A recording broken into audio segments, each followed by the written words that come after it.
Innings taking over from Bjorn Fortuyn, who was very tidy, none for 9 in the first over of the innings. I thought he bowled a decent over, just the one boundary. Here is Ngidi then, his first over, and that was a quick ball from Lungi Ngidi. He bowled 15 slower balls in a row. Do you know what? Flying out of East London yesterday, Gareth, you have to sort of put it into, or was it yesterday? Time's become a blur. Was it yesterday we flew? Yeah, I think it was. Yeah, I think so. But you have to put it into context for English listeners. It's a bit like flying out of. I might have got this wrong, and I wouldn't be the best comparison, but it'd be a bit like flying out of Bognor Regis, wouldn't it? would that be Scarborough, maybe? Okay, right. But it's a very small airport, and here is Ngidi once again, runs up to the crease now and slaps it. Does Jason Roy out towards? Mistimes it completely to David Miller at mid-off. Anyway, there's a very small lounge which you didn't even manage to find. I was in the lounge with the South African team. There was barely room for us to sit down. And I had a brief chat to Mark Boucher about the game, and he said, you know what, the one thing that nobody's mentioned that I've noticed about what we did really, really well? I said, well, the death bowling? He said, yeah, but why? Why was it effective? I said, I don't know, tell me. He said, what we did really well was how quickly we got the ball soft, because the game changed when the ball was soft. Here is Ngidi once again, and that one is flicked away out towards mid-wicket. It's a good diving, tumbling stop from Dwayne Pretorius. And clearly that is something they are attempting to replicate this evening. Yeah, I think that's just matter of course now. I think all teams look to do it, because a softer ball is far harder to strike out of the ground than a brand new hard one. And it proved in that first game England's downfall. They couldn't strike at the end. They couldn't strike those last 6 overs. Which is why they lost the game. I mean, admittedly, South Africa struggled to strike as well, so that's something both sides will be looking to improve on tonight. Now Ngidi has third man and fine leg up in the circle. His 2 men out on the boundary are at backward point and square leg. Everybody else on the edge of the circle. They're giving one, and that one is punched, and they're not going to give one there. Not when it's hit that well by Jos Buttler. That one has fizzed across the ground to Bavuma. 17 for none. Oh, what a shot for none. I mean, beautiful shot. Not a lot of foot movement, just stands tall, waits for the ball to get right under his eyes, and with a straight back punches it at extra cover. And his hands will be ringing after that. Had that have not hit the fielder, that's just rattling into the boundary boards. Wonderful, wonderful shot. The fielder wouldn't actually have had to go and retrieve it, because it would have bounced back off the advertising hoardings, and he could just stand there on the edge of the circle. 17 for none. England put into bat, and swing and a miss here from Buttler. He's got an edge. It's not a swing and a miss at all. Ngidi's got some away movement. Jos Buttler again just trying to force it off the back foot, not moving his feet. Faintest of edges. Quinton de Kock does the rest, and Buttler has gone, and England are 17 for 1. Yeah, it's been a good over this from Ngidi. He's mixed up his deliveries. He's swung a couple in, he's swung a couple out. This one is a cross-seam delivery. That means the seam is scrambling over the top of each other, so it's not going to swing. Just stays in the pitch a fraction, and it only needs a fraction. Jos Buttler staying leg side of the ball. Not a lot of foot movement. Throws his hands at the ball. A thickish, healthy edge straight through to Quinton de Kock. The very, very dangerous Jos Buttler out for 2. 2 or 4 balls as well. Never got going at all. Do you have any insight as to how much Buttler has pushed or advocated himself for a promotion up the order? I know for a fact that he loved doing it in the IPL. So is that something that the management, the coach, the captain have been angling for more than him? Yeah, but I reckon there's about another 8 people in England all angling for that 1, 2, 3 spot in 2020 cricket. It's the best place to bat. The fielders are up. You're only allowed 2 outside the circle for the first 6 overs. Jos Buttler did it absolutely incredibly in the IPL last time around. And he sort of got that role by fluke, because it was a rain-affected game, I believe, and he got thrown up there and he smashed them to all parts, and then continued for the rest of the tournament just to absolutely destroy bowling attacks. The problem for England is he destroys bowling attacks wherever you bat him, and he's one of the only people in the world, if probably, there's probably about 4 guys that can bat in the last 7 overs and go in cold and whack them out of the ground, and he's one of a very select group, and you know that's the difficulty for England and how they use him. Well, he's gone now. Yeah, in the last IPL, Jos Buttler became just the second man to score 5 consecutive 50s. Here is Lungi Ngidi, and he's bowling his Johnny Bairstow now, and that's a beautiful cover drive. He'll only get 1 for it though. because there's a man sweeping on the cover boundary. It's Bjorn Fortuyn. Look out for him, because he's a bit of a rarity for commentators, a bit like Jack Leach. He bowls left arm but throws right arm, which can be confusing. I'm sure England have done their research. They'll know all about that. 3 overs gone, 18 for 1. I bet they haven't, I bet they haven't. They've got him out on the point boundary there, so he's almost gaining to the third man boundary. I reckon that gains you about 5 metres being left-handed, but because he can throw with his right, he's going to stop the 2 going through extra cover. I mean, that's pretty marvellous thinking if South Africa have thought that through. Yeah, well, that's what he does. He bowls left arm, spin opens the bowling and sweeps on the cover boundary, and he's got a very, very good arm. That was a terrific over from Lungi Ngidi, wasn't it? Just 2 off it. You can tell when players are confident in this form of the game, just comes through. He exuded confidence from his first ball. He hit the pitch hard, top of the stumps with a bit of in shape, seam up this time. There's no cross seam from his first ball, and then got better and better as the over went on. He planned his over very well. Now 5 men inside the circle on the offside. One of them is conspicuously saving a single at cover. So there's a short third man, a backward point, a point just in front of square, short extra cover, mid off, long on and deep mid wicket. So it's Bjorn Fortuyn coming back into the attack from the far end. What's the problem? Johnny Bairstow's decided that he actually doesn't like the Standard Bank advertising on what should be a pitch black sight screen. Jason's just sat on his bat at the non-strike saying, what's all the fuss, what's all this about? I've just been whacking it to all parts from that end. What's the matter with you? Get on with it. You know what, I've been at cricket grounds all around the world where there are problems like this, and the more security guards you employ to stop people walking in front of the sight screens, the more the security guards walk in front of the sight screen, stopping people from walking in front of the sight screen. But I'm afraid there is a reputation here at Kingsmead for this kind of nonsense from happening, and we've been in situations on several occasions over the last couple of decades where eventually a man or 2 men with a long ladder have to come out and manually fold each slat of that. I was going to say, let's hope it's a manual one, not an electric one, because we must be about ready for load shedding now, are we? He'll be stuck there for days. It is an electric one. Oh dear. Exactly. It is an electric. The power's gone down. Load shedding, it started. Load shedding, by the way, if you're wondering what on earth that is, and it is a peculiar term, but it's when Eskom, which is our national power supplier here in South Africa, hasn't got enough power in the grid, and so they just shut down certain parts of each city throughout the course of the day and night in order to try and keep the country at least semi-operational. You know what they're going to have to do, Bats, is they're going to have to go and fetch the black tarpaulin and just drape it over.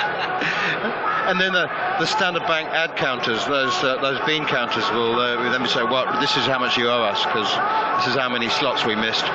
18 for 1 here at Kingsmead. There appears to be absolutely nothing happening in order to rectify the situation. We cannot see anything. Obviously, there are lots of people very red-faced and embarrassed, but we cannot see any movement whatsoever.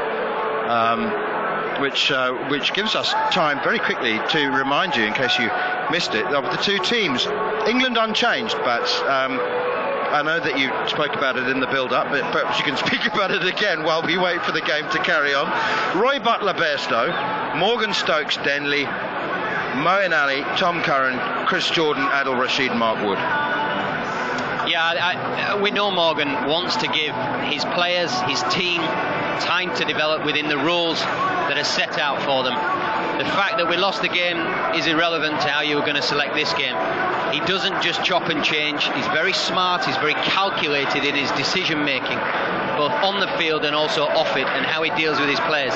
You only need to see how the ODI team for the last 2 years have gone about their business. They're quite magnificent, and they've almost got a bond like family, and that is because of Morgan. He's brilliant. There was no way that team was ever going to change for this game unless we got rain or an injury or illness. So he's just backing his players, he's giving them, and behind the scenes he's not going to be soft about it. He'll be telling them, this is where we went wrong, this is where we need to improve, and this is what we're going to do in this game. But he's a very, very smart man. Do you know, while you were talking, you saw it, I shall describe it. A member of the ground staff eventually ran out from the ground staff hut, which is 120 yards away, ran up to the sight screen and pressed the manual override. Just turned the power off and the handle, the manual override, and the sight screen's fixed. What took him so long to get there? Bjorn Fortuyn, left arm over the wicket around the wicket, I should say, to Johnny Bairstow, drives it sweetly into the covers. The poor fellow was just too immersed in a brilliant game of cricket taking place on his ground. Yeah, and wondered what the stoppage was. In fact, he was the man who was able to put it to right. Here's Bjorn Fortuyn again, quicker delivery, and Bairstow plays defensively once more. Very well bowled from Fortuyn. He's looking for the batsman to stay on the back foot, look to play him square of the wicket. He wants to bring in the pads and the stumps. Here's Fortuyn, giving a bit more air and driven, and I think he's put him down. Well, it was a heck of an effort. Bjorn Fortuyn diving away to his left. He's got both hands to it, and it's hurt. This is where you just got to hope, because he's clinging onto that hand and he doesn't want to look at it, because in his worst fears are that he's lost a fingernail or split a webbing or... Yeah, the way he sort of went down, it's in his follow through, so he's completed his action. It's in his second step. It's been rattled back at him like a punch drive from Bairstow. I reckon it's got him on his drumstick, on his thumb, where he's just tried. It's a reaction catch. He's falling. He's just cocked him on that sort of meaty bit of the thumb, and there's a bit of knuckle at the top of it. No, it's not a pleasant place to get hit. Not nice. But at least there's no blood. Here is Fortuyn again. Forward comes Bairstow, pushing it down towards long on. We all know that feeling. Maybe not bowling, but you know, when you just grab something and it really hurts, you're just praying that you don't feel anything squishy. That's the beauty of being rubbish. Most of my balls are getting it out of the ground. Don't have to catch many. It's brilliant. 19 for 1 in the fourth over. Jason Roy 15 off 13. Johnny Bairstow 2 off 5. Joss Buttler's gone for 2 off 4. And it's Jason Roy now who pushes this one out. I thought off the pad, was that? I think was that a leg by? No signal from the umpire. Must have got a little bit of an inside edge. Script and inside edge. It's a little bit sort of that sort of scruffy ball, but very, very effective in 2020. Just scuttling into the pads with a bit of angle, bit of drift. Here is Fortuyn once again, and that one is driven over the top of mid-off for 4. That's a beautiful shot, perfectly calculated by Johnny Bairstow.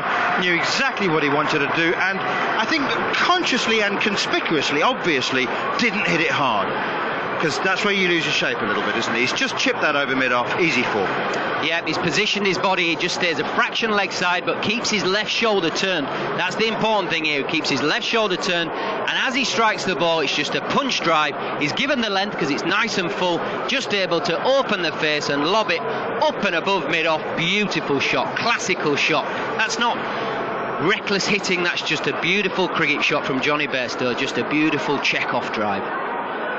Bjorn Fortuyn will be happy with 2 overs for 15 though in the power play. Here's Lungi Ngidi, and he's bowling at full pace now. That's a thick outside edge, and it's run away for 4. Short third man couldn't get anywhere near that one.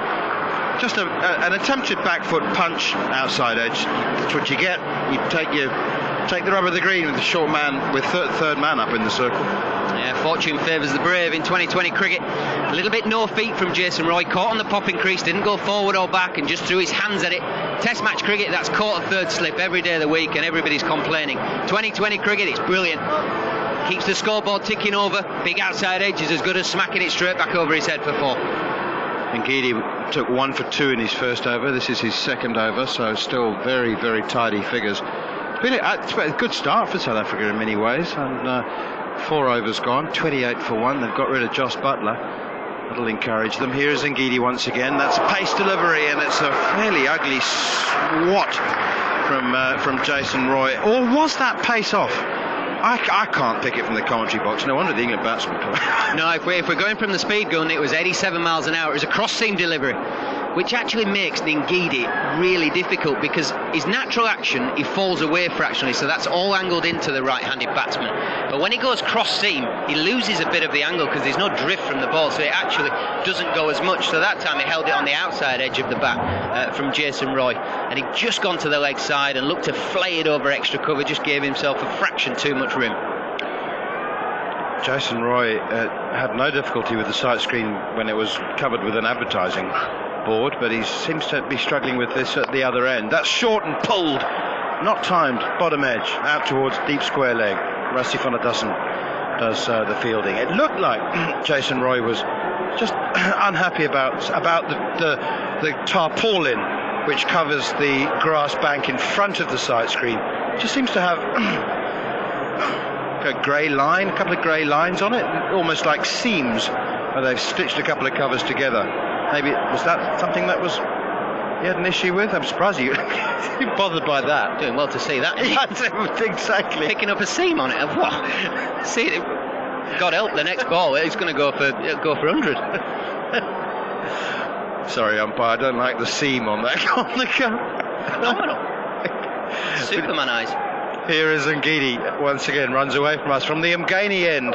It's a slower ball and it's been whacked straight up in the air, and it might go all the way and does. Wow, Johnny Bairstow, 6 runs over long off. Did that come off the toe of the bat? Do you know what? The sound it made, it was like he's got a bit of cashmere willow in his hand off the bottom. It just had that horrible ring to it.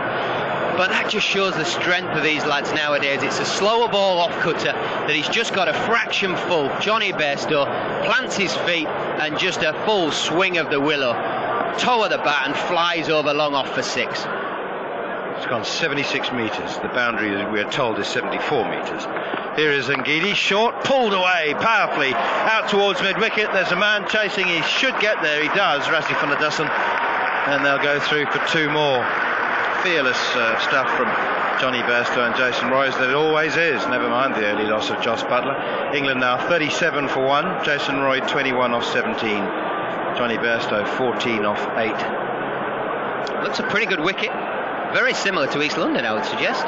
It looks similar when you're out there, but you never know how it's going to play. But you would suggest the ball is just skidded on nicely. It's pretty consistent in bounce. Depends how quickly they can get the ball soft. That's what South Africa are working on. As Mark Boucher, the coach, said the game changes when that happens, and that is punched away behind square on the offside. They run through for a single as Bjorn Fortuyn once again fields on the cover boundary. Durban has a reputation for being the ground which most soon assists the bowlers and the fielders to get reverse swing in red ball cricket. It's got the most abrasive square, and particularly at this time of year, as we come towards the end of the summer and the weather is at its hottest, there are areas on the square which are not dissimilar to sandpaper. I mean, really abrasive. And as you heard Gareth Paddy saying, you land the ball in a couple of those areas, you throw it in on the side and land it on those old wicket ends, and it'll just tear chunks out of the white ball. Alex Tudor's alongside me now for the next 5 overs, or me and Andrew McKenna for the next 5 overs. Here's Bjorn Hendricks, driven beautifully again over the top of mid-off. This time Johnny Bairstow clears the fielder with ease as Bjorn Hendricks pitches it up. England 42 for 1. Yeah, fantastic start from Johnny Bairstow. He's stamping his authority as he normally does. Doesn't want to make the same mistake as he did in the last game in East London. He's just getting along in his delivery, in his length. There, Hendricks, and Johnny Bairstow too good. Hit it over mid-off for 4. Fantastic shot. Changes his angle now. He's coming around the wicket. Bjorn Hendricks comfortable doing both, and very effective at doing both. Look out for the slow ball bouncer. I think we might see it this over. Here he is once again, bowls, and that one is steered away, beats third man, runs down to the boundary, but will be intercepted by Andile Petalakwayo. I tell you what, South Africa just seem really, really up for it. Their energy levels, and it's incredible how you can pick it up watching from the sides, isn't it, with the team collectively. Yeah, definitely, and you know, I've been impressed, especially with their fielding, their bowling, their skills. And as you say, Quinton de Kock now at the helm. You know, he's got these lads buzzing, and you should. You're playing against a very good England side with very good players. You want to show everyone that you can compete at this level as well. So, no surprise that they've got a little bit of a spring in their step. De Kock is being really meticulous with his field placings, and he's just forever just tinkering, but not making a big issue of it. He's obviously got his players to keep an eye on him at all times. That's short from Bjorn Hendricks and pulled, and again not timed by Johnny Bairstow, but they will go through for a single. But he wears white wicket-keeping gloves, and you just see the fingers flicking, twitching every now and then. He's got almost behind his back. He doesn't. It's not like he's lifting them up, like waving an aircraft into park, you know, with a ping pong bat. It's not. It's just very subtle, isn't it? Just a little movement here, a little tinker, a little fidget there.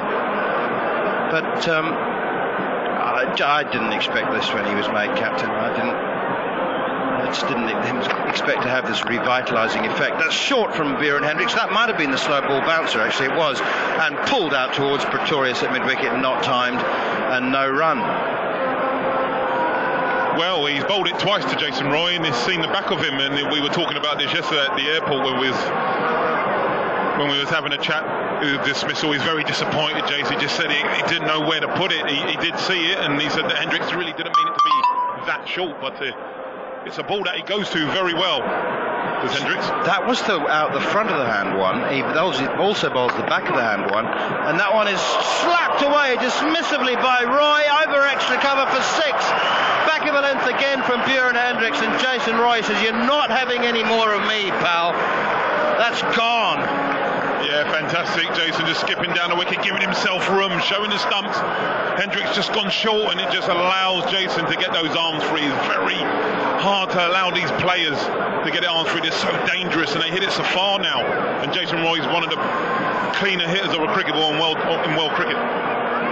Very bad drop by a man in a red golf shirt at extra cover. He got himself in a good position and just slipped through like a live fish. And that's an inside edge, and it'll run away for 4. That's genuine fortune for Jason Roy. You make your own luck in this game, and as in a lot of sports, but that's good bowling from Bjorn Hendricks, and the inside edge he could do nothing about. Just beats Quinton de Kock for 4 more. 6 overs gone, 55 for 1. That's the power play done. It's always hard for the poor bowlers, isn't it? As you said there, Manners, you know, good ball, but he's gone for 4. He's gone for 17 in that over, and England are putting their foot down, really being aggressive. Should have been disappointed to see the end of Butler, but these two fine players, and as you say, in their own right, don't want to be outdone. And if these guys are in for the next 5 overs, we're going to be in for a very big score. Do you know what I think, Choots? The more Roy and Bairstow endorse and enhance their credentials as England's most successful ever 50 over opening partnership, and now 20 over as well, the more I think that it's going to lead to the conclusion that actually, you know what, Jos Buttler, you actually are our best number 5. I just think we've got so many players, even the ones that are not playing. You think of the ones that are around playing franchise cricket that will be going off to the Pakistan Premier League. You've got your Hells, your Bantons, your Vince, and these ilks, David Milan. Another one, you know, who's here, who just can't get inside a minute. You know, we've got a flurry of lads at the top of the order that can do this. But in Roy and Bairstow, we've got 2 of the very best. So you could maybe possibly, as our colleague Gareth Batty says, maybe drop him down a little bit, and that's Butler, I mean. And Dilip Achlaquaya runs in from the Mgani end, which is our commentary end, and the first delivery is punched very powerfully straight back to the bowler, Achlaquaya, who made the fielding look very nonchalant. I think that was, unless Bairstow mistimed it, it made a pretty sweet gun barrel sound. That Achlaquaya just stretched down and plucked it off the turf one-handed. Short third man and backward point for Achlaquaya once again. We're outside the power play now, and that one is driven, swatted down the ground for 6. Just got his length wrong, and there was only just room and space for Bairstow to get underneath it. What I love about these shots from Johnny, he's got a very good base, firm base. He doesn't even go with the big flourish. It's like a check drive. It's a fantastic shot. He's got every piece of that, and he just admired it as he hit it. It went straight down the long on. 6 runs, fantastic batting, and pressure on the bowler. Well, Andila Petlakwayo, right on fast medium pace, was one of the 2 bowlers, including Tabraiz Shamsi, which gave South Africa a chance in the first game. Petlakwayo in again. Short, pulled away, 6 more. That's just gone badly wrong for Petlakwayo. He's tried to bowl a little slider out. The slider that has slower ball. He's got 3 different slower balls. That one's out sort of out the side of the hand. Like a little leg roller, and well, it's just a long hop. Well, it slid onto Johnny Bairstow's bat. He was waiting for it. It's so dangerous. Your margin for error against these guys is so small, and that's why they're very intimidating players and fine stroke players. And Petlakwayo is going to have an answer. Yeah, just get through this over. I think he's in once again. Yorker, well done, well bowled, good comeback. Dug out very nicely by Bairstow for a single. He's suddenly up to 35 from 16 balls. 3 sixes. Jason Roy has 31 off 20. Yeah, both Johnny and Jace, they want to continue. They would hopefully, if these guys are in, they want to get those 3 figures. I think it's only David Milan that's got the 3 figures in T20 cricket for England, and I'm sure these 2 are going to want to put their name on the list. Here is Petlakwayo once again. Slow ball, that was a little front of the hand job, and it drifts, and that could have been his knuckleball actually. I said in East London he's bowls the best knuckleball in South Africa. Well, by a South African anyway. And that one was very well done. And it lands almost in the block hole, and it's just squeezed away for a single by Jason Roy. 69 for 1. In the 7th over, about to come to an end. England once again have a very, very solid, intimidating platform. Laid, and it's bowled in! Johnny Bairstow beaten by another slow one from Petlakwayo, who's absolutely delirious on his home ground, screaming, yelping with delight. Not just because he's got a wicket, I suspect, and that it's that of Johnny Bairstow, but I think it's the fact that it's a plan that's come together. He's thought about it, and if he said to himself, hit the top of off, that's exactly what he's done. 7 overs gone, 69 for 2 more from Alex Tudor, and it'll be Andrew McKenna. Yeah, clever bowling for Petlakwayo. He just mixed up his pace. That one was slightly quicker, skidded on, hitting the top of off, and the undoing of Johnny Bairstow, who was showing great promise. Fantastic batting from Johnny Bairstow, 35 from 17, only 17 deliveries, but he'll be disappointed to get out as he did. He would want to kick on, and as you say, being at the latter end of this innings, but what it does is bring in the captain, Owen Morgan. It also brings TalkSport listeners along with us here on TalkSport 2. Welcome along. England have just lost their 2nd wicket, 69 for 2. Johnny Bairstow, bowled by Petlakwayo, 35 he made from 17 balls. That is the final ball of the 7th over. Earlier on, Jos Buttler caught behind by Quentin de Kock off the bowling of Lungi Ngidi for 2 from 4 deliveries. That was 17 for 1.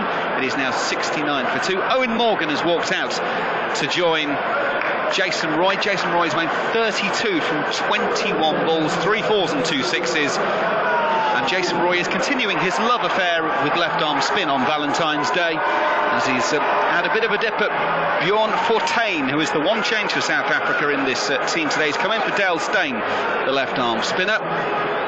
He's done okay, but he has gone the distance a couple of times. 4 bowlers used so far.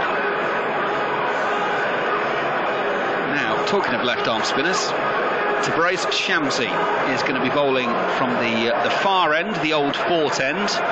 So we've got left arm orthodox spin, now we've got left arm wrist spin to Jason Roy. Long off, long on in position, also deep mid wicket, and the square cover, all on the boundary, waiting. Shamsi will come in from the far end, past umpire Palika, and it's Jason Roy turning it through a backward square leg. They will take 1, but they won't get a second as Van der Dussen comes quickly off the boundary. It is 70 for 2. Alex Tudor's alongside me. Yeah, evening Macca, evening everyone at home. Just you know, he has these options, doesn't he, Quinton de Kock, with Shamsi as a wrist spinner, turns it both ways, so both England batters are going to have to be watchful, a little bit mindful as well, just to see how much turn he's getting, and then maybe put their foot down. John Smuts has gone into slip for Owen Morgan, with Shamsi turning it away from the left-hander. He runs in towards us, and Owen Morgan immediately goes into out and hits it over extra cover, but Van der Dussen will do well to get round to his left-hand side, and it is just a single. Well, there's no sense of playing yourself in there from the England captain, Owen Morgan. Straight away, he was launching it over cover for a single. Yeah, he's a fine player against spin, and I actually thought it was going to the boundary, with Van der Dussen out there quick across the ground, getting it on the one bounce, and good throw back. Shamsi is on his way in, bowls left arm over. Jason Roy goes down on one knee and tries to play the reverse, gets in a bit of a tangle, and it will go down to Lungi Ngidi, who is at short third man. Jason Roy's got bat or glove on it, so it will be a single to him. He goes to 34, England to 72 for 2. We've got a fabulous view today for this T20 game. We're about 3 pitches across from where the one-day international was, and we are looking gun barrel, middle stump to middle stump.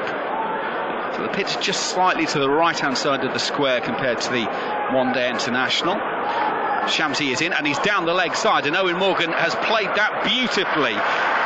Lungi Ngidi at fine leg is short fine leg inside the circle. Owen Morgan has got it 5 yards to his right, and out on the boundary, Fortain does not have a chance. Alex Tudor thought Owen Morgan had hit a boundary a couple of balls ago. He's got one this occasion, 76 for 2. Yeah, Shamsi just getting his line wrong, and Owen Morgan, fine player against spin, he's on to miss out on that opportunity. Great shot. Shamsi in, Morgan comes to meet that, plays it at the half volley, punches to mid-off, takes a comfortable single and moves to 77 for 2. Of course, Owen Morgan made 52 from 33 deliveries, got it down to 7 needed from 7 deliveries before he had a huge yahoo in East London. And Bjorn Hendrickson was caught by Bavuma on the boundary, and by his own admission opened the door for South Africa, which they barged their way through. Jason Roy is hitting hard at Shamsi. He's opening the face and hits it to long off for a single. Over complete, 8 gone here on TalkSport 2. 9 from the over means that England are 78 for 2 after 8, and that at their current rate of 9.75 will get them to 195. Yeah, I think they'd be happy with that. This wicket's slightly different than East London. The slower balls are not as effective. They sort of skidding on here. So they're mixing up their pace really well, but the England players, I think they like it with the ball coming on. And Jason Roy and Owen Morgan, who's just joined him, who's looking busy, looking in fine form. I think that 50 the other day, Macca, would have given him a lot of confidence, because he hadn't had a lot of runs in the one-day series, so getting that 50 would have given him a lot of confidence. There are still people pouring into Kingsmead. 10 minutes ago I was out the back. They were still coming through the gates. It is a full house, and we're not quite full just yet. We're not far off it, as Patlakwayo will start the new over with a slower ball that turns into a full toss, and Jason Roy drives through, tries to go wide of long off. David Miller does well to get around, and it will be 2 to Jason Roy, who goes to 37 from 25 balls. England 80 for 2. One of those slower balls from Patlakwayo's Manners was saying on commentary, he's got 3 different types of balls that he bowls, and that was another one. Jason Roy just had to wait. Hit it past John Smuts, who's at a sort of straight extra cover, went to the right of him. Good fielding by David Miller down at long off. Patlakwayo is in once again. That is Jason Roy going way back on the back foot this time, pulling out to mid-wicket. Fortain will do the fielding for just a single, 81 for 2. In this form of the game, though, there's almost a case of, it's a bit like the 2 kinds of leaves, good ones and bad ones. There are really 2 kinds of deliveries here. You can have as many different types as you want, but there's ones that stay in the park and ones that go out of the park in T20, isn't there? Yeah, you're very true, Macca. I mean, it's margins, and it's small margins as a bowler. That's why, they work hard before the game in training to get it right, because if you don't, these players now don't care who you are, even lower down as well, they're still smacking you out of the park. So you have to make sure your preparation is exquisite. Owen Morgan waits back raised as Petr goes in around the wicket and bowls this one pretty much at the red mark, which is the guideline for the umpires for the wide, and it went right over the top of it. Morgan, I think, was actually a little bit late on it as well, and it's through to Quinton de Kock, and there is no run. Just watching Owen Morgan set up there, his toes are virtually on off stump. In fact, he's essentially batting on off stump at the moment. Anything down his leg side he knows he can swing hard at if Petr drops short there, and he will be dropped short. He'll help it away round the corner and it'll be fielded at long leg for just a single. Morgan goes to 7, England 82 for 2. He does, Mac, he does on offside, but what he does, he has this, I think he does it because he does go a little bit leg side when he's when he's getting prepared to hit the ball. So when he starts, he's on off stump, and I think what I might say is just allowing him, because he knows he has that walk to the leg side that he might end up on middle and leg or something like that, and if he was on middle he would just be showing the bowler all his stumps, possibly. It's only my opinion. Jason Roy is waiting, who takes a little move across his stumps. Petr comes in, he turned it through mid-wicket. Fortain will come off the fence once again and do the fielding for a single. 83 for 2. This is keeping the umpires fit, if nothing else, the left and right hand. Umpire Alhuddin Pellicker at the far end is having to do square leg to square leg all the time, with them taking singles. The field changing. In fact, actually half the field, as soon as they spot it's a single, switch off from that ball and actually start heading out to their position so they're in place ready to go. Because of course you've got to keep the pace of the T20 game up. You don't want to be waiting for fielders to get into the right place. Short fine leg is in place for Owen Morgan as Petr will go around the wicket, but Morgan's hitting back over his head. Bavuma is going to go and fetch this one. It's a 1 bounce 4.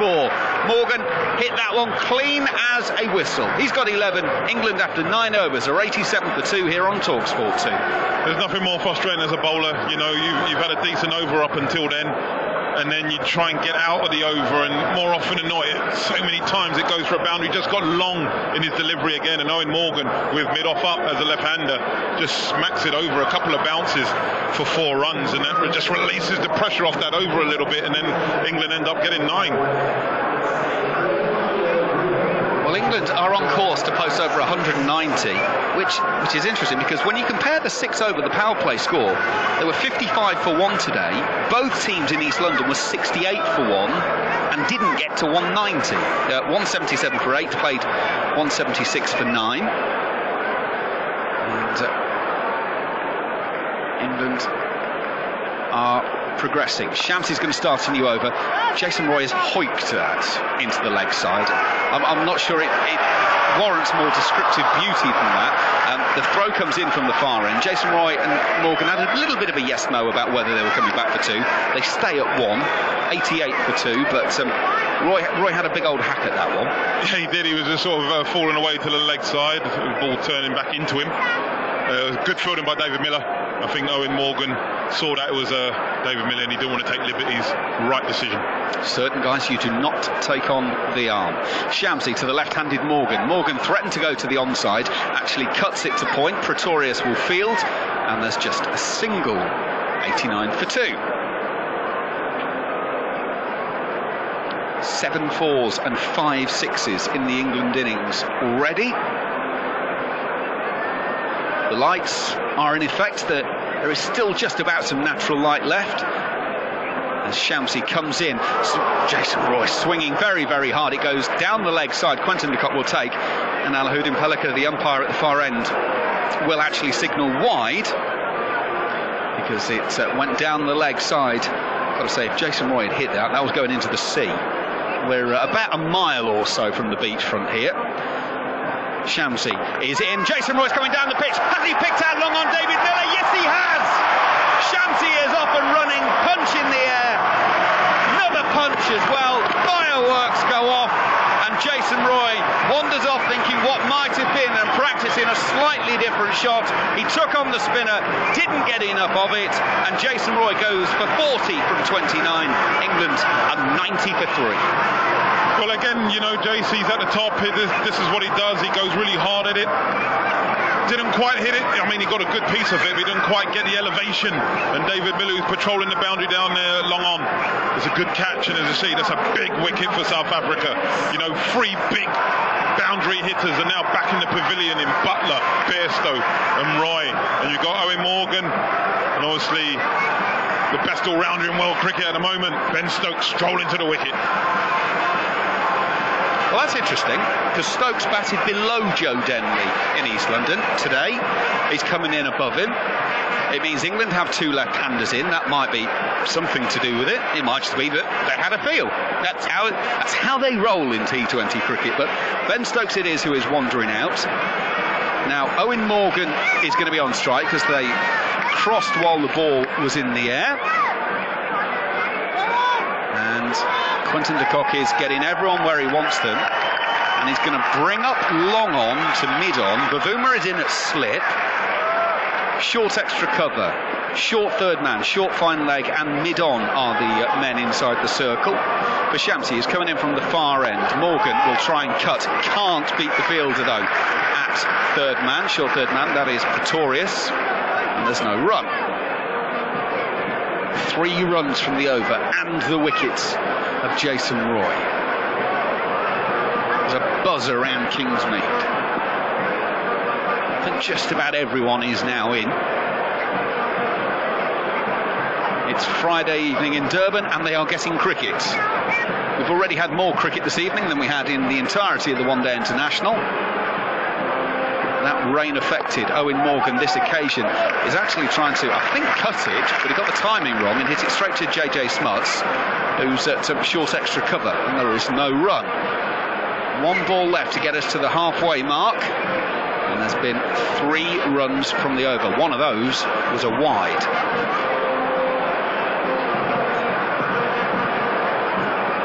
Shamsi just waits. And now he makes his way in. Bowls left arm over wristpin, and Owen Morgan will play very respectfully back to the bowler. So that is the halfway stage. 10 overs gone. England having been put into bat by South Africa on 90 for 3. Alex Tudor. Yeah, great bowling from Shamsi, only going for 2, but getting a big wicket in Jason Roy.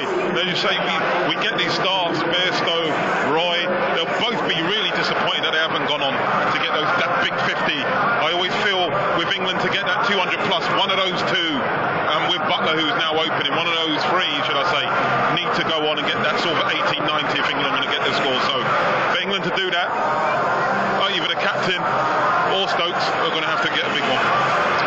Well, Dwayne Pretorius is going to come in and bowl. He wasn't used as a bowler in East London.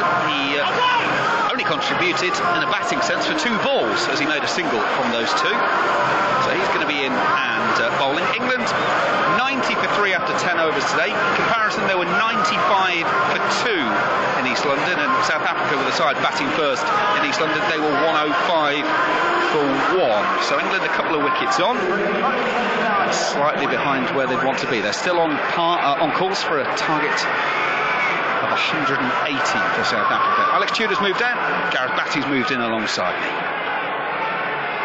Yeah, Shamsi was the danger man in East London. The danger man so far here today. Pretorius will bowl with a backward point and a short third man to Owen Morgan, but it's going to be driven by Morgan up to Bavuma at long off for a single. 91 for 3. Morgan goes to 13. In fact, no, it's not. It's Stokes. My apologies. So Stokes is actually off the mark with that single. Yeah, it's really important that England rotate the strike now, but still look for boundaries, still keep an intent. Yes, they want to have a bit of a partnership here between the captain and the best all-round in the world, Ben Stokes, but it's all about keeping intent, keep those positive movements. Morgan's been far more positive with his footwork to Shamsi so far this evening. He needs to continue that. Pretorius is on his way to Morgan. That's a slower ball that's arcing in towards off stump, and Morgan can't do anything really with that. He tries to chop it out, but with no timing, and the bowler will field, and there is no run. Yeah, it just shows that the ball is getting softer. It's not skidding on like it was earlier. Morgan trying that sort of cross-bat slice through backward point. With the ball being softer and slower, is unable to use the pace of the ball and just chopping it straight into the ground by his feet. Pretorius in once again. Owen Morgan is trying to guide this through third man.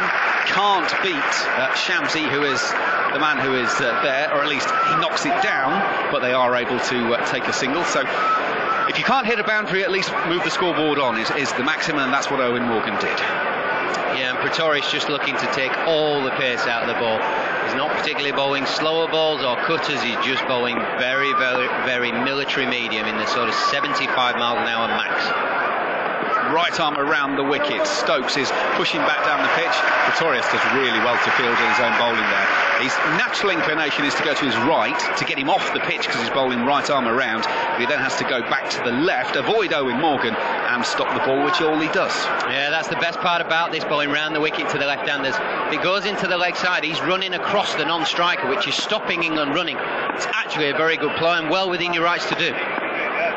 Pretorius in once again. It's a reverse hit attempt by Ben Stokes on this occasion, but he makes no contact, and it'll go through to Quentin de Kock. Stokes has decided enough's enough on that front, and he's going to play something funky but doesn't make any contact. Yeah, I suppose it's because the line that Pretorius has been bowling predominantly has gone a decent amount outside of stump. Not quite the wide line, but somewhere in between the wide line and off stump. With the two men up at third man and backward point. Very good idea from Stokes. Pretorius in around the wicket. Stokes is playing this conventionally, hitting it hard to David Miller, the fielder, at the long on boundary, and that'll complete the over. 11 gone, 93 for 3. Owen Morgan has 13 from 12 balls. Ben Stokes has 2 from 4, and you are listening, of course, to the second T20 International, exclusively live here on TalkSport 2. Remember, of course, it is Centurion for the third game on Sunday. It's a day game, remember, so a 12:30 start. Don't get caught out. We're not on under the floodlights once again for that one, so a 12:30 start on Sunday for that. Yep, so far the rhythm of this game is very similar to East London. As the ball is slowed down in those middle overs, it's taken wickets, yes, but it's also making scoring a bit harder. The bowlers have just taken over, arrested a bit of control in this period of the game so far for South Africa. Shamsi to Stokes. I wonder what Ben Stokes has in mind here.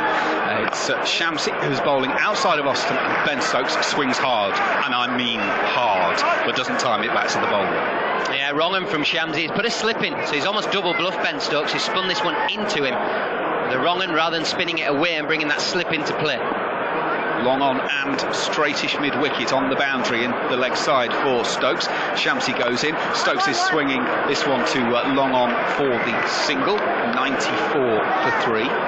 For his incredible ability, Ben Stokes' record in T20 internationals is somewhat lower than you'd think. He averages 14.8 with the bat, having made 236 runs, and a strike rate of 127.6 implies that he's not getting in that often with that many opportunities. We all know what he can do. And there's another debate we were having earlier on about England's top order and middle order. There's so many players. Ben Stokes is one of them. Owen Morgan is swinging this out from Shamsi, out to the mid-wicket fence, but the fielder is a spectator. It goes over the head and into the stand and away for 6, and England's 100 is up. 11.5 overs. Owen Morgan goes to 19 with his first maximum. That was in the arc. It was up and it was off. The captain off and running with a big 6 boundary count. This one's all about a little bit of width from Shamsi. It's outside the eye line of the left-handed Morgan. Gets down on his back leg, lap slogs it out into Castle Corner, up and over. Maximum. Shamsi in reply, what's he got? Well, he's going to be outside of off stump. Oh, Owen Morgan's beaten the fielder at short cover. It'll go out to the boundary. Van der Dussen does really well, sliding around to his left-hand side, keeps it from going into the rope, and 2 will be taken. 9 from 4 balls in this over. 102 for 3. Yeah, I touched on earlier that Owen Morgan's footwork has been much, much better this evening to Shamsi. That's because he's looking to push forward. By pushing forward, it means he can play off the back foot better, because he's got more power to push back, and this time pushes back deep into his crease and cuts wide of Schmutz for a 2. Morgan waits. This occasion, it's a bit of a leading edge. He was looking to work to mid-wicket. Shamsi induces the leading edge, but the ball is about 5 yards to his right at the very most, and it is a single in the end. Shamsi was thinking of a Corton bolt that wasn't there. 103 for 3, 10 from the over. Final ball of it. Stokes taps his bat 2 or 3 times, now raises it. Shamsi is in. Stokes hits hard off of the back foot, beats Smuts, the fielder at short cover. They will take one. You hear the cry of no from Owen Morgan, and that will do it. 12 overs in the book. Here on TalkSport 2, England put into battle 104 for 3. Yeah, just going back to what you said about Ben Stokes, Macca, and his numbers not being quite as good as they are in all the other forms of the game. I think the biggest reason for some of these guys that play international cricket, they don't get to play too much domestic T20. It's the one thing they miss out on, because we're playing test matches in the summer in England, and they just never have any time off. So that is why I believe Andrew Strauss was so desperate to get some of the guys over to the IPL. One, because it's arguably the best 2020 comp in the world. Yes, we all agree with that. But actually, it's to get some 2020 games in our better players, which is really difficult if you're not getting to play it. It's not as easy. This format is harder than any other format from a skill level point of view, because the skill levels are so extreme. You've got to go in from ball one and hit it out of the ground. Well, good luck with that, because this guy who's bowling at you is trying to stop you from hitting you out of the ground. It's very, very difficult. And I think that's why Strauss made that decision, to try and get the guys playing more cricket. Pretorius will continue around the wicket to Stokes, who plays a lovely shot. He's coming down the pitch to meet it, and then in the end bails out and just pushes into the offside, and will take a single. 105 for 3. Stokes was a couple of paces into that, played on the run virtually, a copy but cover drive. Yeah, he's coming down the wicket to try and put pace on the ball. Pretorius is taking all the pace off. By running down the pitch, you put a bit more momentum into the shot. 107 Ks that last one. Pretorius is in. That one is 107 Ks as well. Owen Morgan can't do anything with it and just bats it back to Pretorius. It's almost like he's splitting his fingers with the seam going straight down the middle, and he's almost bowling like a knuckleball, so there's no momentum behind the ball. It's just sort of floating down. There's no reaction off the surface. It's very difficult to get the timing and the power in your shots. Pretorius, right arm around the wicket. There's a bit more on that one. Owen Morgan swings hard and misses through to Quentin de Kock, and there is no run. That one at 127 kilometres, so just shy of 80 miles an hour. Yeah, I think this is where England maybe have learned from the first game. In these overs, and certainly getting nearer to the death, they were surprised by the slower ball. I think there's a bit of a saying going around: set yourself for the slower ball and you'll react to the quicker ball. So get yourself deep in the crease, buy yourself a few seconds and react to the quicker ball. Pretorius, right arm round, that's a cutter, and Owen Morgan just waits for it and will guide it down to backward point, and a single will be taken. 106 for 3. Before that ball was bowled, Ben Stokes nipped off and got a new piece of willow from Saqib Mahmood. So what's this one going to do? You know what that means, don't you? Six of the best coming up this ball. This is his bludgeoning bat, everyone. This is presumably what he's thinking. Where are we? 7 overs after this one to go. Pretorius, right arm around. Well, actually, Ben Stokes just uses that piece of wood to just drop it into the offside and take a single. 107 for 3. That was it when I was a kid. If anybody came in with a bit of masking tape on the bat, electrical tape, like, oh, he whacks him, he's a slogger. He's going to smack him out of the ground. I don't want to bowl at this fella. Oh, yes, those were the days, eh? Those were the days. Duncan Fernley attack with black electrical tape on foot. I don't want to bowl at him. I think mine's still in the garage. That rings a lot of bells somewhere. Pretorius, right arm around to finish the over. Owen Morgan guiding this one to backward point. It's actually been misfielded, but not far enough away to get more than just a single. 13 overs gone. Here on TalkSport 2 England, 108 for 3. The run rate, well, it was 9 1/4 a couple of overs ago. It's now down to 8.3. That will get England to 166 currently. Gareth Batty. Interesting captaincy decision here. He's going to bowl Shamsi out. I think I would have been tempted to hold him back an over, to maybe bowl him in the sort of 16th, 17th over. He's still got 2 overs from Fortune to bowl. Smuts could bowl. I know he didn't quite get it right in the first T20, but if he was good enough to bowl the other day, he's still good enough to bowl now. Hopefully he executes a bit better, because we've definitely seen with pace off the ball on this surface, it's been much harder to time. And it will be interesting now how they manage those last 6 overs once Shami's bowled out in this over. Morgan then to face Shamsi. He's coming in from that far end, bowling his wrist spin, and Owen Morgan has a swing at this one and misses. It is through to Quentin de Kock. I think that actually might have gone under the bat. It was one of those that he was trying to force away. Quentin de Kock just held his ground, took it. Now he moves his field. What's he doing? He's putting Temba Bavuma right back on the edge of the 30-metre circle. Shamsi comes in from the far end. Morgan is going to swing this into the onside. He's not hit it well enough to actually be caught out. It'll land 10 metres or so inside the two fielders at long on and mid-wicket, and it is just a single 109 for 3. The horse has bolted there for South Africa. Bavuma was wasted out on the boundary. They've got him in extra cover. Their last over, they were just knocking it either side of Schmutz, who is now out of the way at short third man and taking twos and singles at will. Bad planning from South Africa. Shamsi is in. Stokes is swinging this out or two mid-on, and it's actually beaten him on the bounce. It wasn't there as a catch, and it's one of those where the fielder doesn't know quite what to do. Bjorn Hendricks, was he trying to take the catch? Was he trying to defend? In the end, he didn't do anything. It arrived a couple of feet in front of him. He's tried to get his legs in the way and hasn't. It goes away for 4, 113 for 3. Oh, that's an absolute stinker. He's done the right thing in trying to get to the catch, but then bailing out, showing no courage, just letting the ball go through. Stokes has 4. He now goes on the reverse. It goes through to Quentin de Kock. Stokes has fallen over, and de Kock just waits with his gloves by the bails just in case Stokes actually falls out of the crease, and he doesn't. 113 for 3. I like this from England. They're being a bit more assertive. They're trying to put a stamp down on this. They're moving well. They're trying things. 2020 is not a game where you just bunker down and try and hit singles. You've got to take the attack to the bowlers. You've got to make them think. You've got to put them under pressure. Shamsi into Stokes. Stokes has just put the bat down onto the ground virtually there, just bunted it into the leg side. They will take 1, and that's all they're going to get. 5 balls from the over gone, 6 runs.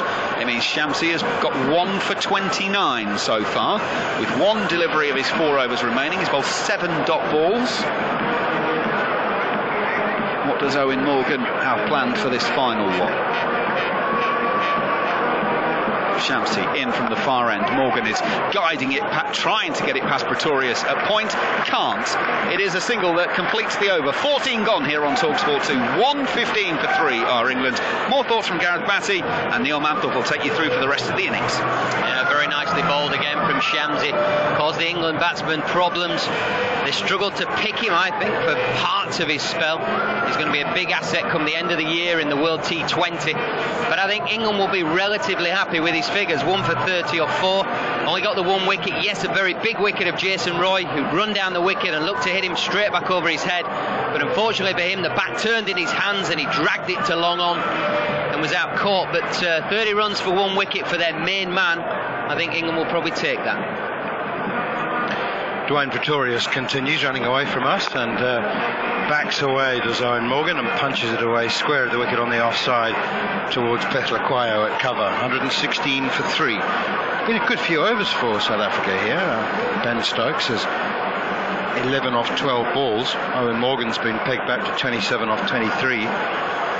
But there's been some very good middle over bowling from South Africa. Middle overs being, well, like 9 to 14, 15 maybe. Pretorius in. Oh, that's a huge hit! Massive hit for 6 over deep mid-wicket. Pick up slog sweep. Huge. Right, Ben Stokes means business. He's in. Oh, he changed his bat a few balls ago. He was waiting for this one right in the slot. It's just a home run from Ben Stokes. He's thrown everything at this. He's got his his right leg out of the way, full access with the blade, and swung it into the top tier of the Sunfoil stand. Just watch out the kids. There's loads of kids in the ground. Let's hope nobody's got hurt. That's an absolute monster hit. 95 metres, we're told. Here is Pretorius again, bowls and drags this one back a bit as Stokes is on the charge to him. All he can do is heave it down to David Miller at long on. Sweet, it's sweet to watch. Goodness knows what it feels like. It's the first mistake Pretorius has made. He bowled beautifully up till then. He bowled 13 balls, kept it all away from the batsman, outside that off stump with no pace on. They couldn't drag it. The first one that's targeting middle stump out of the ground. He has bowled very tidily. Pretorius didn't bowl at all in East London in the first game. This one is hit down towards long off and taken by Temba Bavuma. Stokes swings his bat, infuriated himself. Morgan, I beg your pardon, he slapped that one straight down to long off, hard, flat and low. He reached for it outside the off stump. Temba Bavuma's taken a very good, well-judged catch, chest height as he sunk to his knees, and Morgan has gone for 27 off 24. I think this is a wonderful piece of bowling from Pretorius. Under pressure, only 2 balls ago Ben Stokes had lashed him out of the ground. Sees Morgan coming down the wicket, he's advancing at him. Straight away the alarm bells go off for Pretorius. What does he do? He goes wide, he goes back of a length and an off cut to slower ball. Morgan finds himself a long way from the ball, he's advanced, he's got momentum in his shot, couldn't slow it down and hit it flat and hard to long off. Smart catch from Bavuma. Pretorius take a bow. That's a brilliant piece of 2020 bowling to take the wicket of the England captain for 27 off 24, and that brings Joe Denley to the crease. You would suggest he's under a little bit of pressure in this form of the game. Certainly will feel a little bit not quite comfortable because he's batting at 6. Throughout his whole career he's batted 1, 2 or 3, and he's batting at 6 with 5.2 overs to go.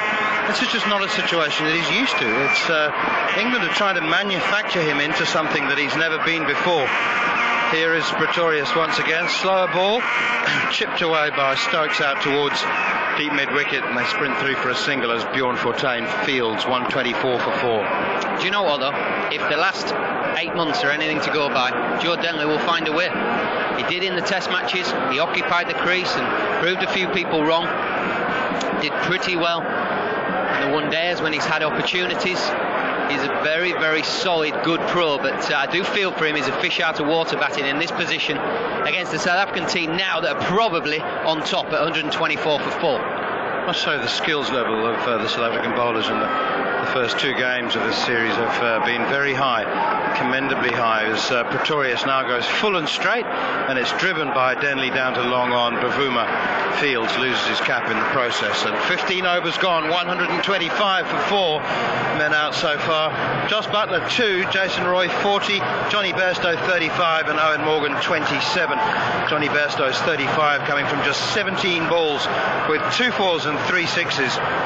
He was in exhilarating form before being bowled. A slightly quicker one from Andile Petlakwayo. Hit the top of off stump, go for 35. Jason Roy added 40 to his 70 in East London on Wednesday, a couple of days ago. So good tour, good series so far for Jason Roy, although I know that Alex Tudor was mentioning earlier, love to become just the second England batsman to put a 3-figure score on the board in this format. So 5 overs to go, Alex Tudor, 125 for 4. What are England aiming at? Well, listen, man, South Africa have been brilliant here, and England a little bit disappointing. Lads getting starts again, no one being able to kick on. I always feel that top 3, someone's got to get an 80, 90 for England to get to 200. They're going to struggle here to get to 170 at the moment. And it's going to be Andile Petlakwayo to continue from the 4 road, and he's bowled him. Slower ball bouncer, or at least back of a length slower ball from Petlakwayo. He bowls it so well.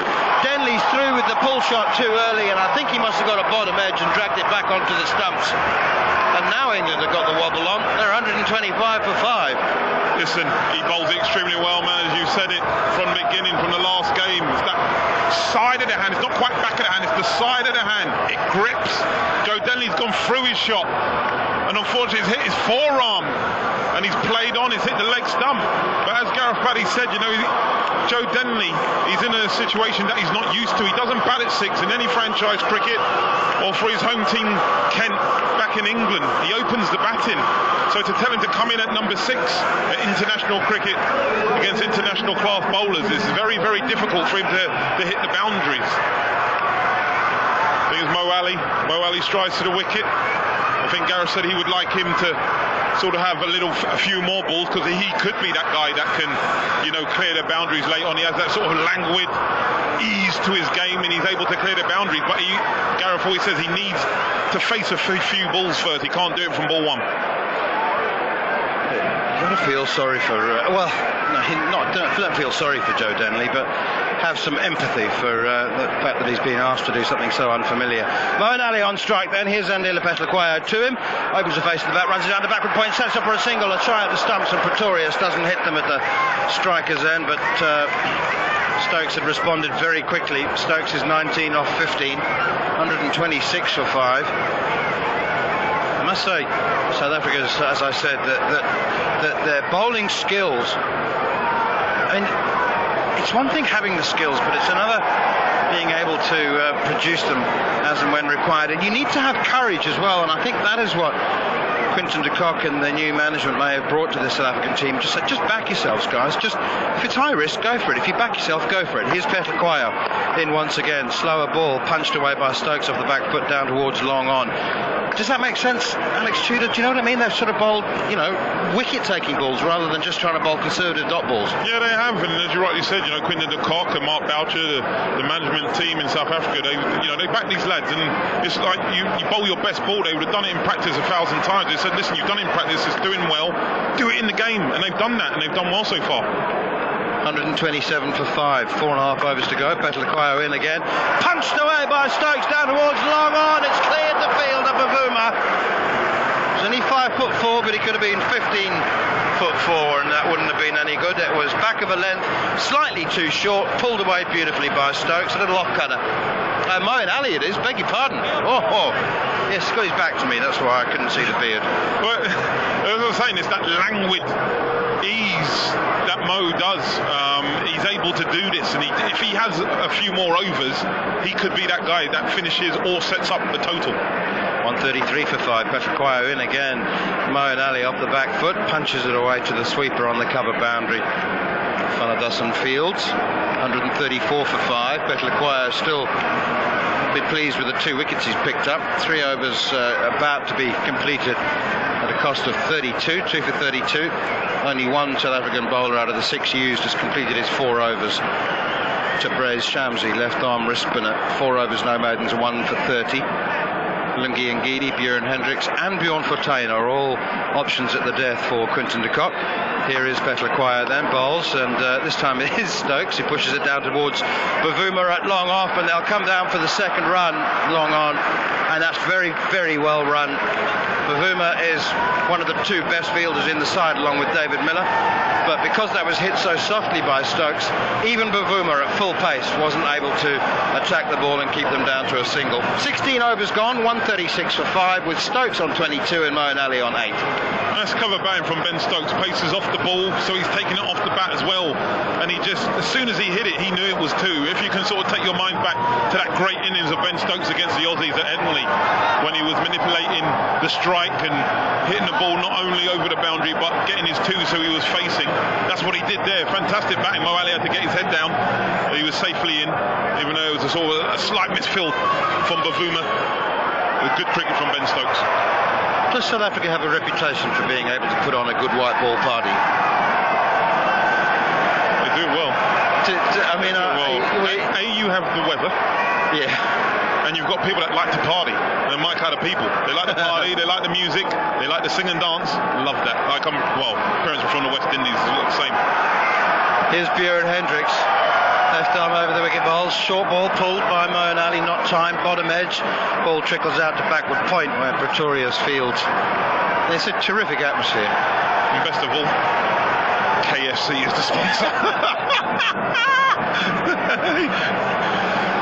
And you can't escape that fact. You can't escape that. Other chicken shops are available, but KFC are the sponsors here, and they get their pounds worth, don't they? Well, I certainly do. Mind you, they give a few pounds of it out as well in product.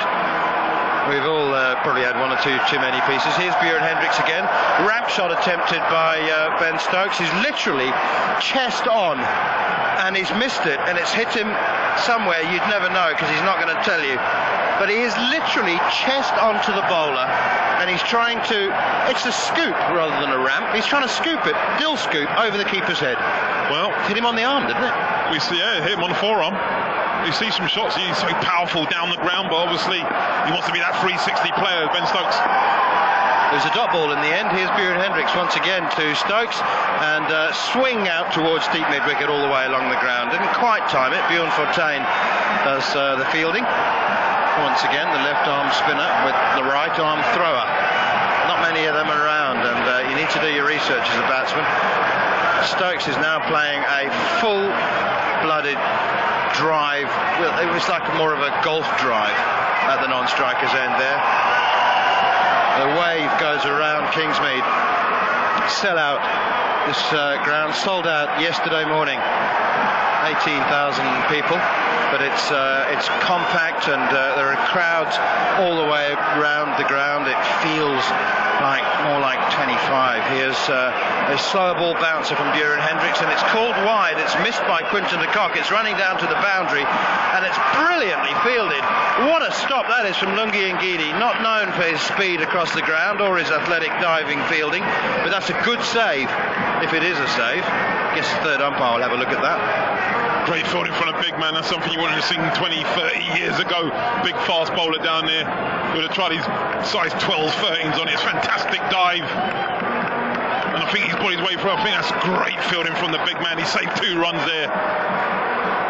It was a wide. I mean, it was called a wide, so it is a wide, but I think it's a legitimate call as well from umpire Bongani Jele. 141 for 5. Hang on. He's just waiting to see the third umpire's Adrian Holdstock, and he says it was a good clean save.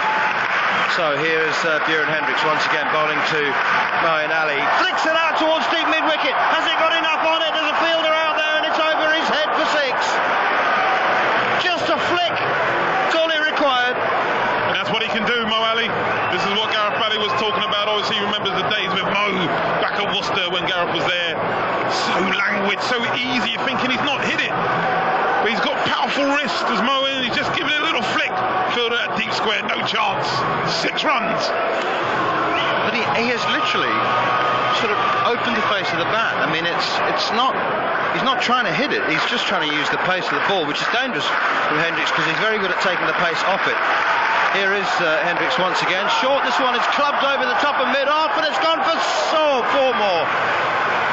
Just bounced in front of the rope. Is that a miss hit? I can't even tell these days. It's gone for 4. Was it a miss hit? Well, what he did, it was a slower ball bouncer. He's waited on his rock back into his stance, and he's hit it over mid-off. Huwitz is up. Timber for Boomer, he's up. He's now going back. Fine legs coming up. Fantastic striking from Mo Ali. More of the same. 150 up for England now. 151 for 5. 3.1 overs left, that's all. And that's gone again, high, down towards long on, another man underneath it. He can't get there either. David Miller watched it. He felt his heels on the back of the boundary triangles. He then shuffled forward to give himself 6 inches to try and make the catch, but all he could do was watch it clear him and land in the crowd. And Moeen Ali has got 25 off 7 balls with a 4 and 3 sixes, 157 for 5. And he's just striking at the 357. Fantastic batting, and this is what we were talking about with the England batting lineup. You might have to do a little bit of rejigging, a little bit of rethinking, but these are all preparation for the World Cup, something there for them to think about. That's fantastic striking from Mo Ali, and he's so dangerous in these positions. We've seen him at the top of the order do it, but once he's in, he just makes it look so easy, and you feel he's not a big man in stature, but man does he time a cricket ball, and he's got fast wrists, a good bat in his hand, and it causes problems for the bowler. Hendricks under pressure. Quinton de Kock once again being meticulous, almost forensic in the detail with which he is setting his field. Momentarily there, he had a slip in. I don't know, what was John Smuts doing there? Quinton de Kock's waved him away. So he doesn't have to run, I suppose, that way, so he gets himself in there. I might be an harsh again, man. Yeah, hey, skipper, how about we have a slip in? How about me? No, thanks, John. You can go away, run away to backward point. There, be a good lad. 157 for 5. Gosh, Moeen Ali's changed things around. Alex Tudor said rightly 2 overs ago England might have struggled to get 170. Well, they're back on course for 185, 190 now with 3 good overs left.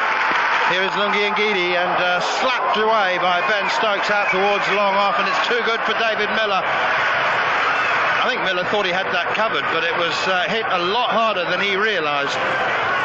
Yeah, good batting from Ben Stokes, advancing down the wicket, taking a punt, and then Ngidi's going to most probably bowl a slower ball. It was a sort of mixture of a slower ball, faster ball, but great striking, gone to John Smuts, left hand, David Miller running round to his right, weren't able to stop it. Fantastic batting. The boundaries keep flowing here, Manners. Certainly do, and the scoreboard and the total keeps climbing rapidly. 161 for 5, 17 balls to go. Ngidi in once more, driven away by Stokes out towards deep mid-wicket. He wants to come back for the second. He's sprinted the first. He wants the strike. He wants to be in, but he wants to be the man. But the man at the moment is Moeen Ali, because Mo has got 25 off 7 balls. How does he do that? I mean, he's. Was he having throwdowns somewhere? What was he doing in the dugout? How does he walk out there and hit 3 6s and a 4 from the first 7 balls he faces? It's all about their prep. They're meticulous, these England players and players all around the world now. They work extremely hard. Mightily impressive from mighty Mo Ali. 25 off 7. He's on strike. Ngidi into him again. That's another 6. He's sliced it over backward point. That's outrageous. How do you do that, Moeen Ali? That's them wrists. Fantastic wrist. Is a low full toss, and he's just opened the bat face with the angle, and he's got, as I said, he's a fantastic time of a cricket bat, a ball, and he's got a good bat in his hands, and he just sliced it. It's got about 15 rows back, Manners. How's that 76 metres? Stop it. That's at least 90. How's he hit that? A slow full toss. I guess that makes it a little more manageable in terms of the physics, but he's sliced it over so much of a backward point. It's almost wide third man. What a shot from Moeen Ali. 4 6s and a 4. You've got 31 off 8.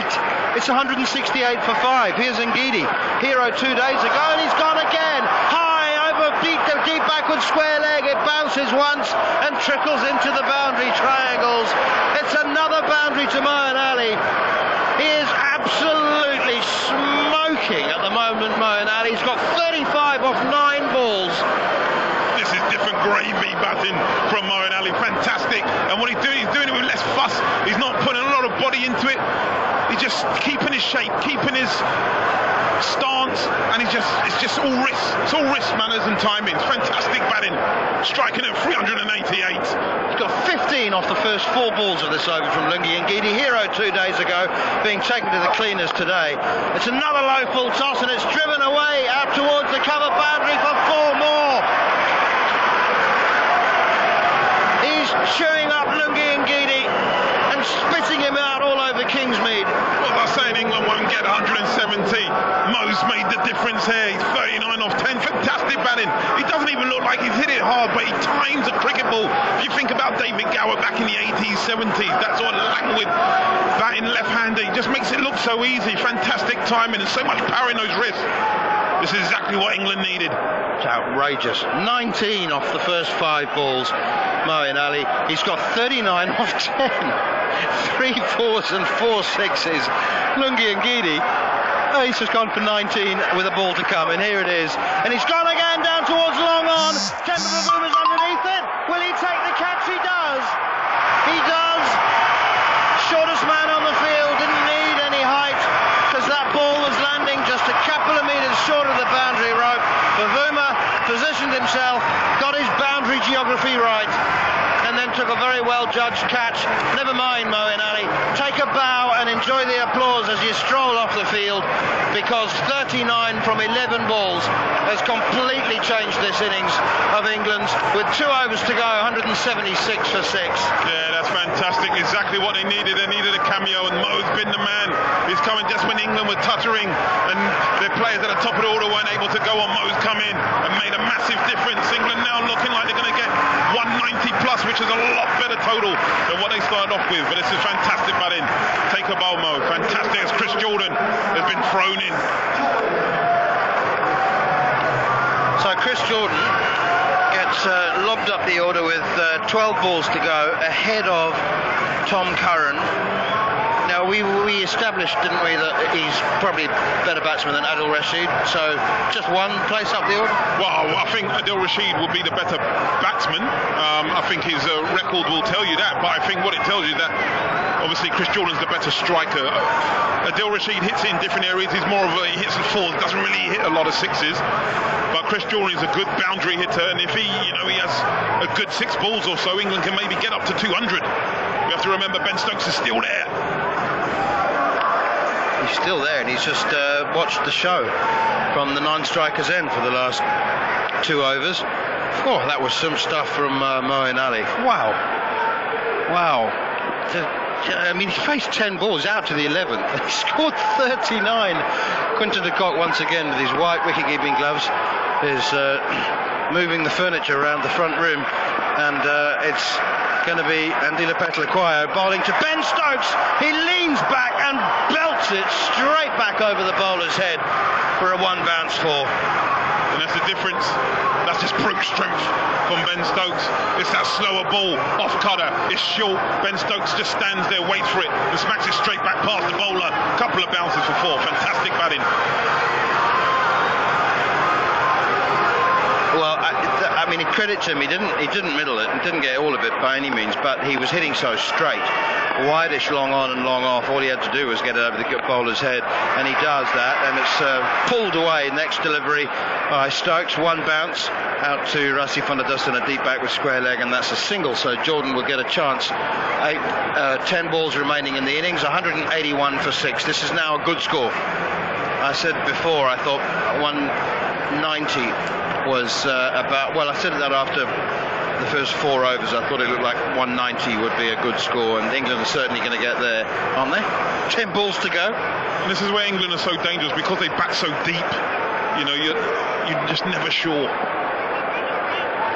Here's Petlakwayo once again. He's a death over specialist. This one, though, isn't worked out for him. It's punched away by Jordan. It was full and straight in at the pads, and Jordan played it with a straight bat, just closed the face of the bat at the moment of impact. I think it's just he's going to be prudent, isn't he, here, Jordan? Maybe, you know, if it's not a delivery he can try and hit out the ground, just get Stokes back on strike. Yeah, that's right. He's played a lot of cricket now, especially a lot of T20 cricket all around the world, and he's experienced enough to know that, you know, try and give Ben as much deliveries as possible. Here's Petlakwayo once again to Stokes, and he swung so hard at that. He lost balance at what would have been the moment of impact, and they keep a bit low. It might have been a slower ball. Credit to the bowler. Yeah, fantastic slow ball. One again from Petlakwayo. Fantastic, just out the side of his hand. Ben Stokes going through the shot, and he's just going through to Quinton de Kock on a couple of bounces, outfoxing the batsman. So Ben Stokes, 33 off 24 balls. 3 fours and a 6. Here's Petlakwayo again, right up full to Stokes, who drives it down to Miller at long off. Stokes wants to come back for the second and can't, because Miller is so quick and he's got such a powerful throw. Been playing one-day cricket for over a decade for South Africa, David Miller, and for all of that decade he's always been young Davy Miller. He's somehow never graduated to become a senior player until now, until this season. He's taken more responsibility on himself. Here is Petlakwayo again. Slower ball, pulled away by Jordan for 6! Straight over, long on. 10, 15 rows back. Oh, wow. And it's high risk for Andila Petlakwayo to bowl so many slower balls, because if he gets the length wrong, it's a nightmare, and that's a back of the hand long hop. Yeah, it is, and it's brute strength from Chris Jordan. That's why he was shoved up the over. This is what he can do. Dangerous strike maker, and once he gets it, he sat and backed himself, saying, listen, he most probably will bowl one of his variety of slower balls. His punt paid off well, like it did for us the other night, didn't it, Manners? Well, you might have to tell the listeners about that. In the quiet, sleepy town of East London, believe it or not, next to the hotel we stayed in, there is a casino. Here is Lungi Ngidi, and that's gone by Ben Stokes over deep mid-wicket. Wow, what an attempt at a diving catch from Temba Bavuma. It's just bounced inside the rope, but Bavuma has run 30 yards and dived. He was absolutely horizontal to the ground. He tried to take what would have been the most spectacular outfield catch you'd ever see, and he got a hand to it. That's fantastic effort, the Superman catch. He's dived. Had he been a couple of inches taller, he might have got it. That's a fantastic effort and show of commitment for his team there. There's 4 more, 193 for 6. Here is Ngidi once again. It's a slower ball and it's slap driven by Stokes straight back to the bowler. Ngidi didn't know much about that at all. I think it's hit him on the size 13 on his left boot, and he's saved a couple of runs. It's gone for 1. He's making it a habit. I think our own Andrew McKenna went to training at East London, and Ben Stokes was batting, and one of the well, not to say clubby bowlers, but one of the net bowlers had come in, and Ben had hit him extremely hard. Macca had told me. I mean, these lads, now it won't be long until they bowl in bubbles. You know that protective bubble? It's got to be safe. It's not safe out there. These Well, lads there are hit a couple hard. of bowlers around the world who bowl in helmets, don't they? Well, I know there's an umpire. Is it Oxenford that has the old arm brace? Arm protector, the shield. The shield, yes. Yeah. Gladiator shield. Marvel character. 194 for 6, 4 balls to go. Here's Ngidi, slapped away by Jordan out towards wide long off. Bavuma has taken the catch, the like of which you'll rarely see on the outfield. What a diving catch from Bavuma at wide long off. He's just attempted a similar catch 2 balls earlier, and he's pulled off an absolute screamer. So much so, Chris Jordan is standing his ground, because either he can't believe it or the umpires have said we want to check the front foot, no ball. But that's crazy catch from Bavuma.